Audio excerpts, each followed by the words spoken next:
Welcome to This Explainer. Today, we're diving into the absolute peak of international football, the FIFA World Cup. But look, we aren't just going to sit here and rattle off scores and statistics. Instead, we're looking at exactly how the unbelievable drama of this tournament gets immortalized. We're going to bridge the gap between those heart-stopping moments on the pitch, the physical golden prize that these athletes literally bleed for, and finally, the unsung heroes, the behind-the-scenes camera magicians who freeze these memories in time forever.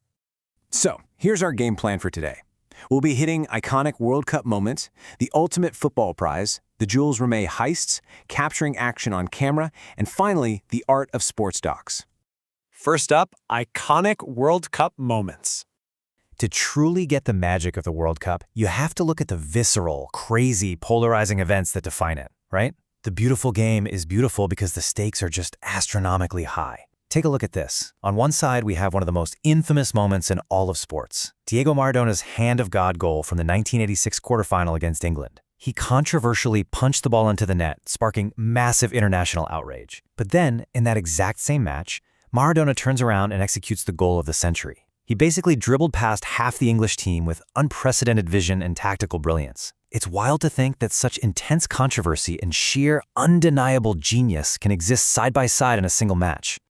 That duality perfectly brings us to the 2006 final in Berlin, Italy versus France. Talk about the thin line between brilliance and despair. French captain Zinedine Zidane starts off by floating in this brilliantly audacious Panenka penalty kick. He's on top of the world, right? Steering his team to glory? But then, in extra time, in a moment of pure despair, he gets dramatically sent off for headbutting Italian defender Marco Materazzi right in the chest. Just a completely shocking, controversial end to an illustrious career, and Italy ends up taking the win in the penalty shootout. Fast forward to more recent history, and we see the pure tactical discipline and youthful brilliance that really defines the modern game. Think about 2014, when Germany grabbed their fourth title through sheer, ruthless efficiency, capped off by Mario Götze's stunning 113th-minute extra-time volley.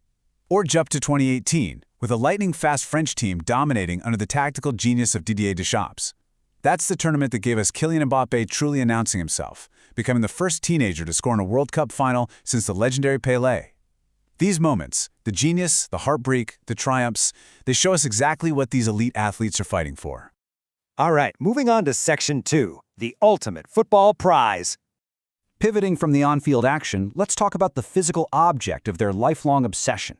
There's actually a really stark contrast between the two physical trophies that have represented global football supremacy.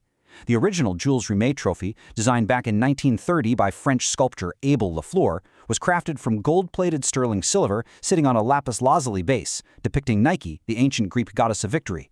But the current FIFA World Cup trophy, introduced in 1974, that one is made of 18-karat gold with bands of green malachite on the base, and it depicts two human figures holding up the earth.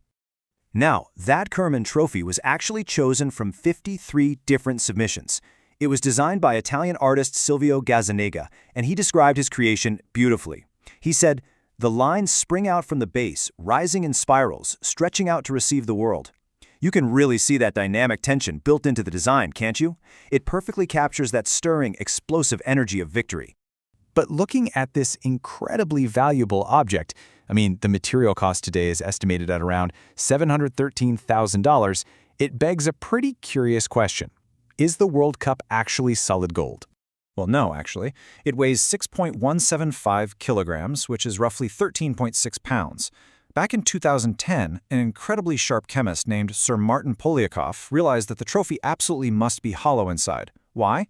Because if a cup of that size were made of solid gold, it would weigh between 150 and 180 pounds.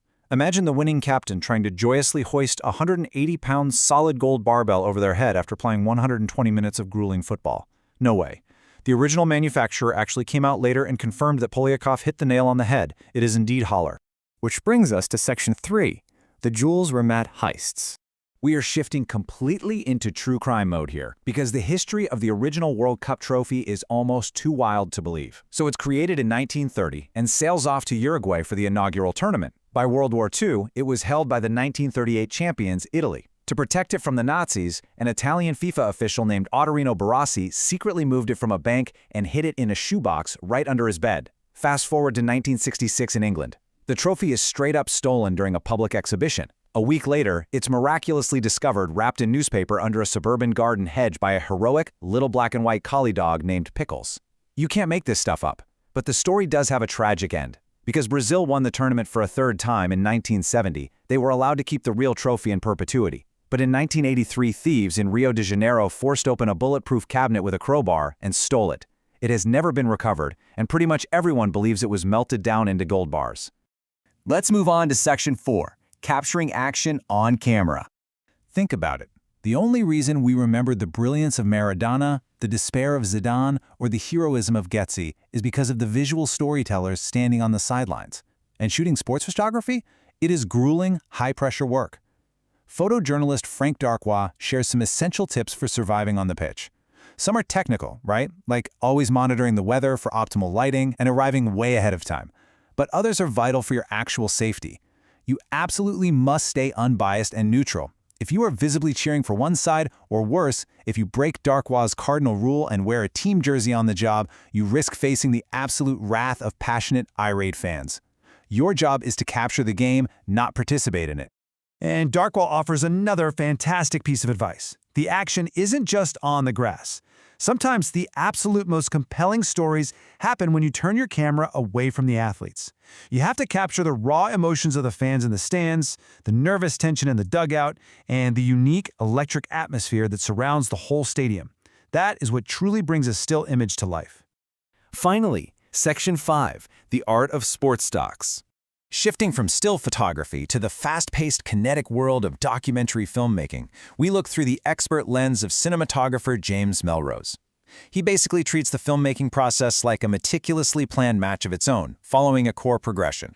First, you have to do pre-interviews to understand the story and the emotional stakes before you ever press record.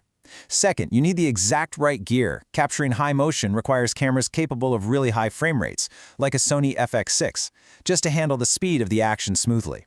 Third, you shoot for human emotion, which we'll expand on in a second. And fourth, you have to build deep trust. An unobtrusive, trusted director of photography is literally the only person getting access to those raw, vulnerable moments off the pitch. And regarding that third step, shooting for emotion, Melrose's crucial tip is that the best sports documentaries are absolutely not just highlight reels of goals. They dig into what makes these elite athletes human. You have to capture the visceral details, the deep breathing before a penalty, the sweat pouring down a face, the quiet, meticulous moments of a player just taping their ankles or lacing their boots in the locker room. You use your lens to bring the viewer intimately into the athlete's physical space. I want to leave you all with a final thought today. We always remember the iconic goals, right? We marvel at the sheer beauty and the massive value of the golden trophies.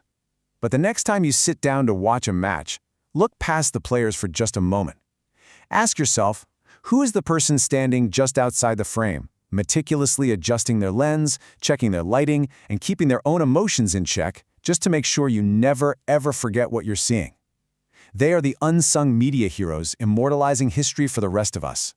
Thanks you so much for joining me on this explainer, and definitely keep your eyes open the next time you tune in.